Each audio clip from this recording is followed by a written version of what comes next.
रविदास भक्ति भावना में प्रवीण रहे।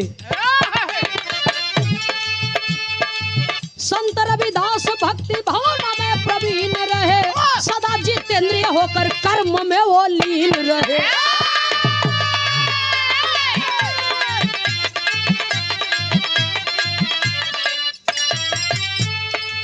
मन मोर चंगा तो कठौती में भी गंगा है। मन मोर चंगा तो कठौती में भी गंगा है, विप्र कर्म कांडी से पड़ गया जब पंगा है।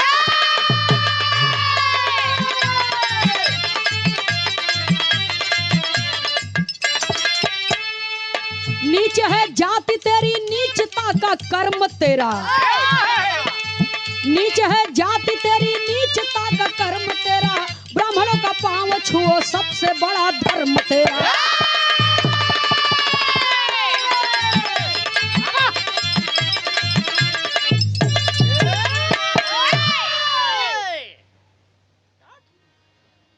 अंदर भाई देखिए, आप लोग शांति पूर्वक बैठे रहे और बहुत अच्छा जरा कहानी पर गौर करेंगे।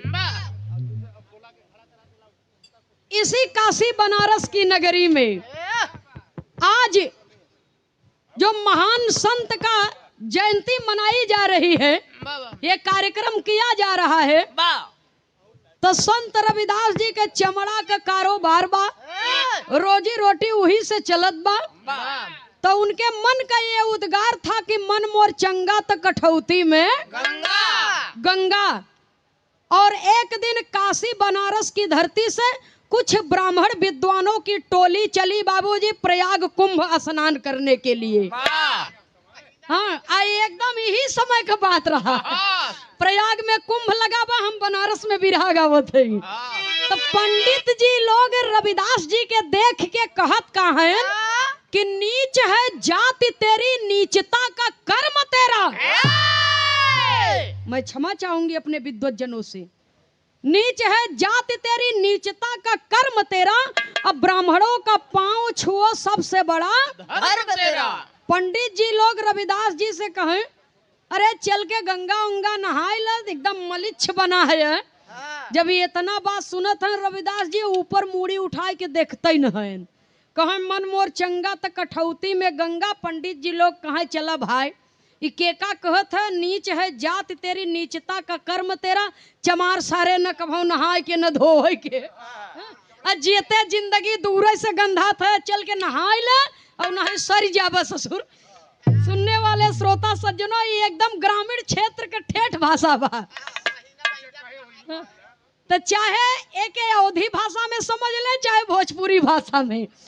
सुनने वाले श्रोता सज्जनों, लेकिन बिरहा में कवि को संकेत करना पड़ा। तर्ज की लाइन है मास्टर साहब,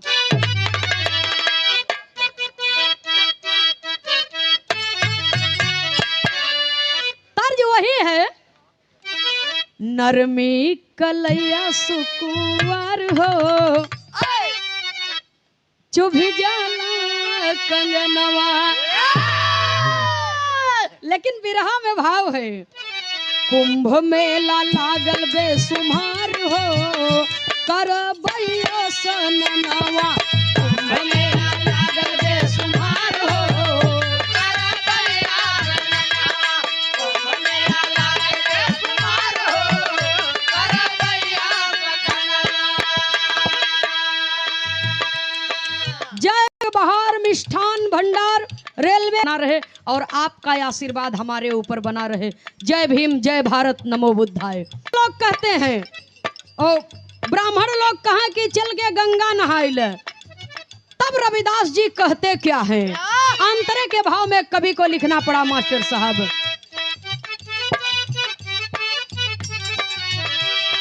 बोले हैं संत सुनिला हमारो रजिया,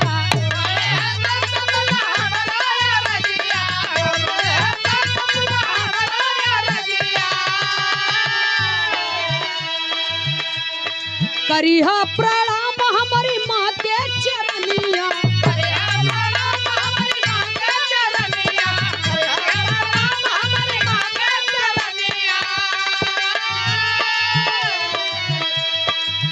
निर्मल है मेरा उद्गार हो करबैया सननवा। आप तो अपने आप को बुद्धिमान समझते हैं, तो हमें का करे लिया जाबा। आप लोग कहत है कि नीच है जाति तेरी, नीचता का कर्म तेरा।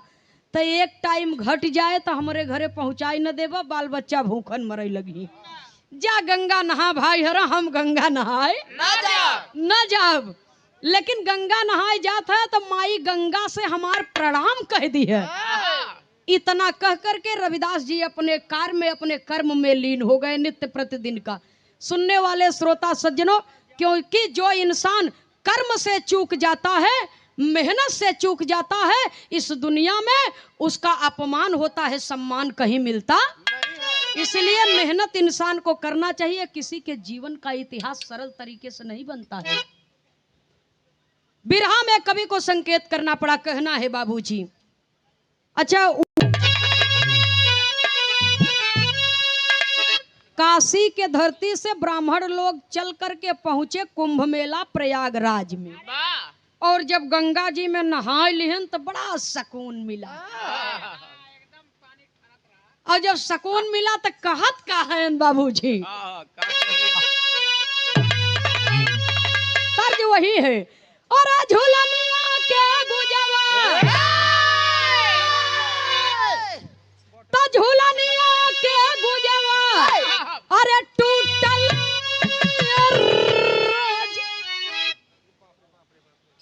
तू कहे चिंको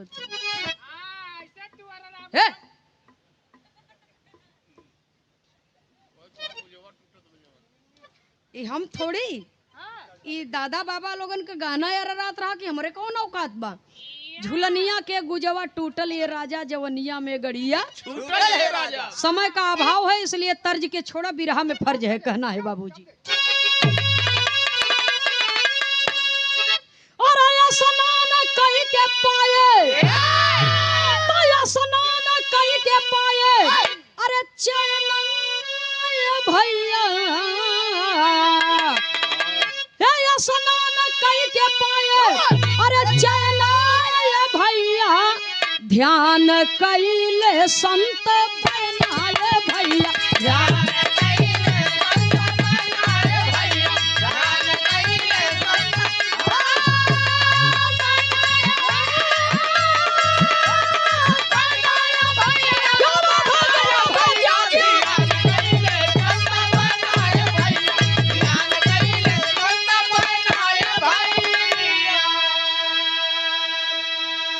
ब्राह्मण लोग स्नान कई के जब गंगा जी के जल से बाहर निकले तब ध्यान भ, और जब ध्यान भत कहा है गंगा माई, एक ही रविदासवा दरिद्र पैदा भवा हमारे जिला में, ऐसा ही कहत है। देखा है अहंकार, और जहाँ अहंकार पनपता है उस जगह पर बाबूजी बुद्धि भ्रष्ट हो जाती है।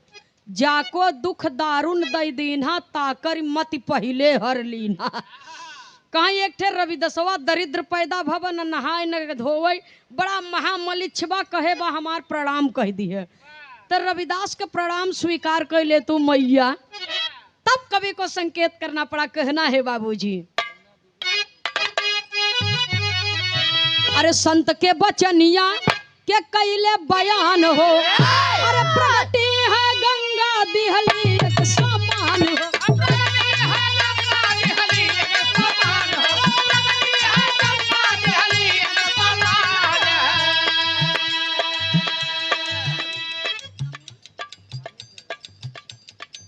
बिरहा जगत के हृदय सम्राट ले, और फिर अभी खुलल नाही, तो फिर भी खुलल विप्र नयनाय भैया, ध्यान कैले संत बनाए भैया, ध्यान कैले संत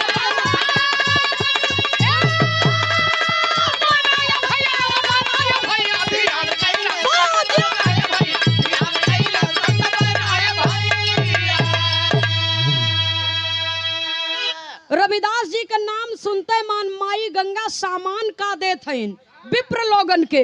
कवि को बिरहा शैली में टेरी के भाव में लिखना पड़ा। बेनाम बादशाह, बहुत अच्छे। आपकी ओर से ये सादर 51 रुपया दे करके सम्मान किया गया। नमन है भैया जी को, बहुत बहुत सादर प्रणाम है बाबूजी आपको।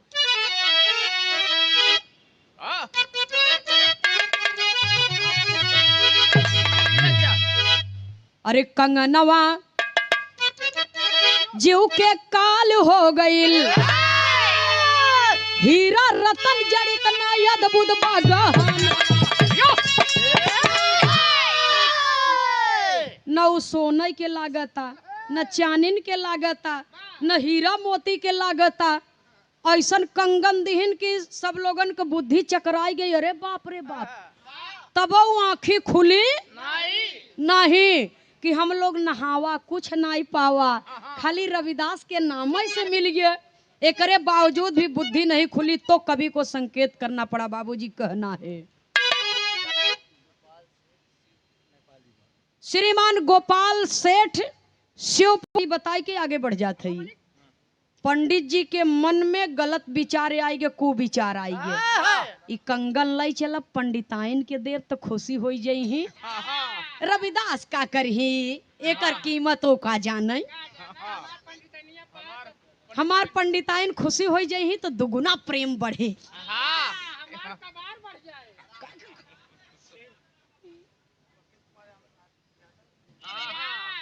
शाम की जब घरे पहुँचे और जब पंडिताइन के दिहन तो पंडिताइन जब देखत हैं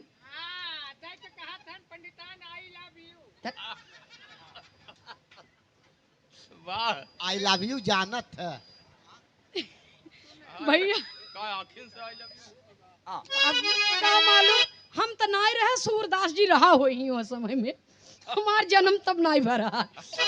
सुनने वाले श्रोता सज्जनों देखा मनोरंजन भी हो के चाहे। जब पंडिताइन देखत हैं तो कहत का एक लाइन तर्ज है मास्टर साहब, कहना है,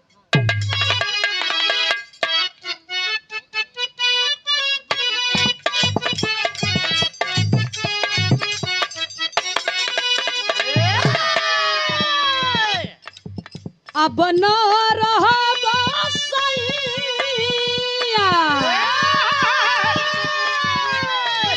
अब न रहबा सैया, माटी के घर में पक्का पिटवाई दबलम जी, हे पक्का पिटवाई दबलम जी, दिल्ली शहर में पक्का पिटवाई दबलम जी। बिरहा में भाव है, कहना है बाबूजी, पंडित पंडिताइन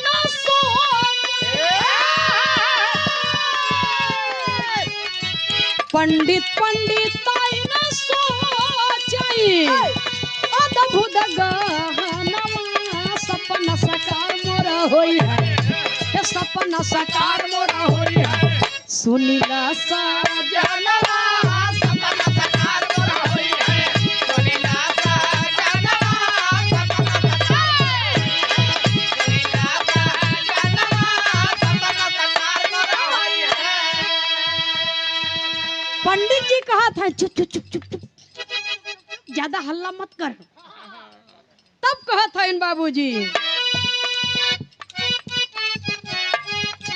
फूसुर फूसुर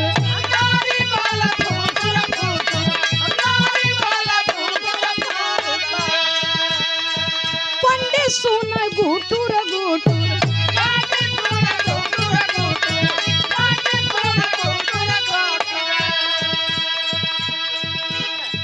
चल के दे भाई राजा जी के,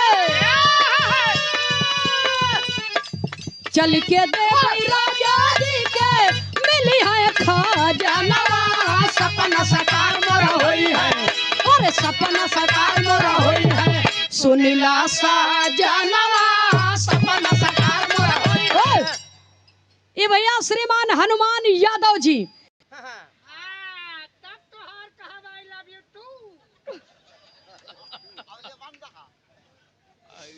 कहा एक हाथे में बा, एक पहिर के का करब, एक जोड़ा दा। पंडित जी कहा अरे बाप रे बाप, गलती तो हो गई। अगर दू दैया रविदास के नाम लेके प्रणाम करे हो तो डबल पाई जाई। इस सिंघलई बा 5 से 7 मिनट की बात और है बाबूजी, जरा गौर करेंगे। बिरहा अपने अंतिम निष्कर्ष पर है। पंडित जी कहे पंडिताइन से सुन, जायद तू जिन पहिरे के, तू जिन पहिरे दई दे, तू जाबई राजा के दई दे काशी नरेश के, आ ये करे बदले में मजे के माल खजाना पाई जब तो बढ़िया बढ़िया गहना बनवाई दी। लेके गए सवेरे राजा जी के दरबार में दिए, और राजा साहब बाबूजी जात हैं अपने रानी के लगे, और जब रानी साहिबा के देत हैं तो रानी साहिबा कहे सरकार इ तो एक कई हाथे में बा, दूसर का वाला काभ। जब इतना बात सुनत हैं राजा साहब कहे इ तो हमरो लगे नहीं, तो एक दिए रहन, कहे तब एक जोड़ा लगावा। पूरे नगर में ढिंढोरा पिटवा दिए कि जे कंगन के जोड़ा लगाई दे ओके आधी राजपाट दे देबई, और जे झूठे गाल बजाए ओके कारागार में डाल दे। नगर के समस्त विद्वान पंडित बाबूजी काशी नरेश के दरबार में हाजिर हो गए, लेकिन जब वो गहना देखत हैं अद्भुत कंगन तो सबके बुद्धि चकराई गई। सब जेल में बाबूजी कारागार में डाल दिया गए। नगर के सब विद्वान जब कारागार में डाल दिए गए तो हमन से वह पंडित जी गए जे देहे रहन ले जाए के।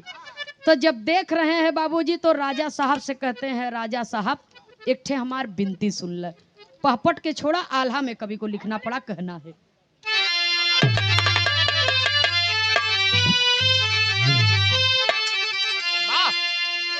अरे झंखे विप्र सोचई रोवई जेल के भीतर आए भाई,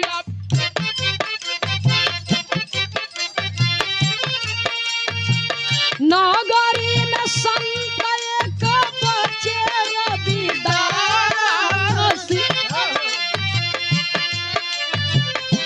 मन मोर चंगा तक ठौती में गंगा भैया।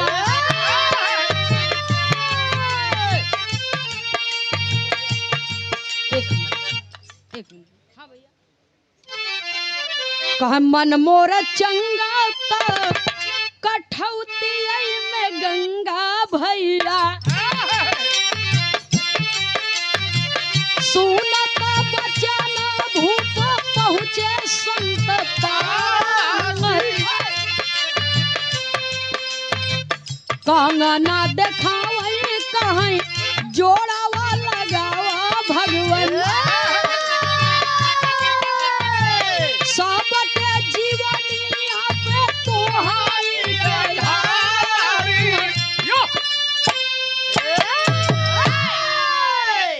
राजा रानी जब इतना बात सुने, पंडित जी कहें खाली एक ही विद्वान काशी नगरी में हैं जो इस कंगन का जोड़ा लगा सकते हैं। वो कौन है? संत रविदास। देखिए तब पंडित जी बड़े प्रेम से बोले और बड़े सम्मान से नाम ले रहे हैं कि वो परम संत हैं, परम संत हैं जिनके भक्ति के, जिनके अध्यात्म का हम लोग पता नहीं पा सकते। वो परमात्मा के सच्चे भक्त हैं और जा करके उनसे कहिए वही इस कंगन का जोड़ा लगाएंगे। सुनने वाले श्रोता सज्जनों, क्योंकि जिस जगह पर एक इंसान की सारी इच्छाएं मर जाती है उस जगह पर एक संत की उत्पत्ति होती है। माई के समान नहीं होले केहू में ममता, और संत के समान नहीं होले केहू में क्षमता। वो संत नहीं जे जेल काटता जमानत नहीं होता, वो संत जेकर आज जयंती मनाई जाता। बाबूजी, सुनने वाले श्रोता सज्जनों, संत रविदास जी के पास राजा रानी दोनों प्राणी पहुंचे और कहा ये कंगन का जोड़ा लगा दीजिए संत जी, सबके जिंदगी पर आप ही का विश्वास है, यदि आप चाहेंगे तो सबका जीवन बचेगा, अन्यथा किसी का जीवन बचेगा आजीवन कारावास में बीत जाएगा। जब इतना बात सुने संत जी तो कहें यहाँ हमरे लगे का करत है, यहाँ न मिले, एक काम करा जा हमरे मड़ई में, वही मड़ई के भीतर एक ठे कठवत बा और वही में थोड़ा सा जल बा, और वही में चमड़ा भेत है। एक काम करा चली जा वही में, ऐसा कंगन त कजनी कितना बा, जितना चाहा उतना ले ले।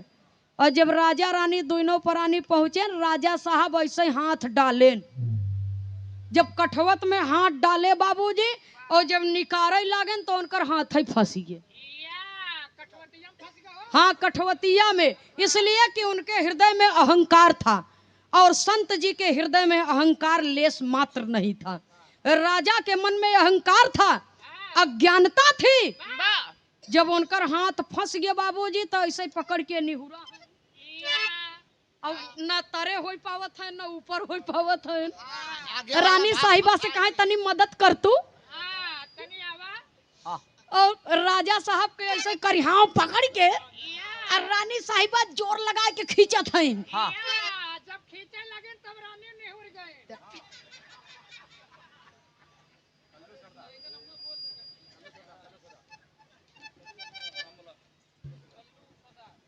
ये भैया श्रीमान जी कल्लू सरदार जी और चाह का दुकान तो है ही बा, लेकिन करिहैया जिन पकड़ा है हर अगवा कतिया से आए के हथवा हमार पकड़ के खींच।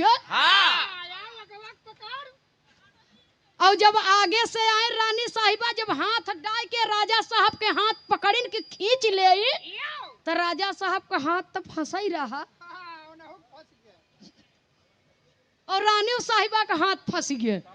तब कवि को संकेत करना पड़ा। तब तो दोनों जने लज्जा से बाबूजी एकदम शर्मसार हो गए, गर्दन नीचे बा और संत जी के पुकारत हैं और पुकार के कहत का है।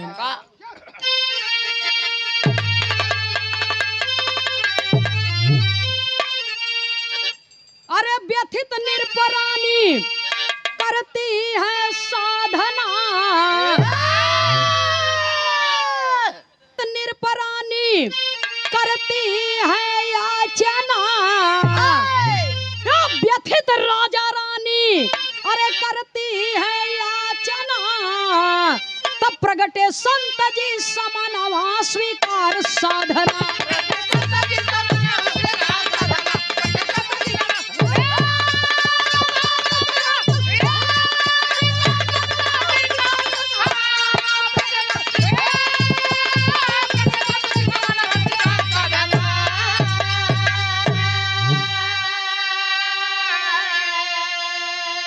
अरे सुन के आवाज संत जी आए, करते हैं परिणाम हो।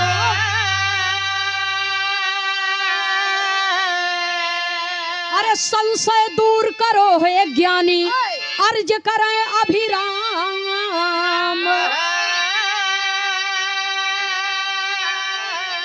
अरे संत दया से पूर्ण भइले सबके कामना, तब प्रगटे हरि जी समनवा स्वीकार साधन।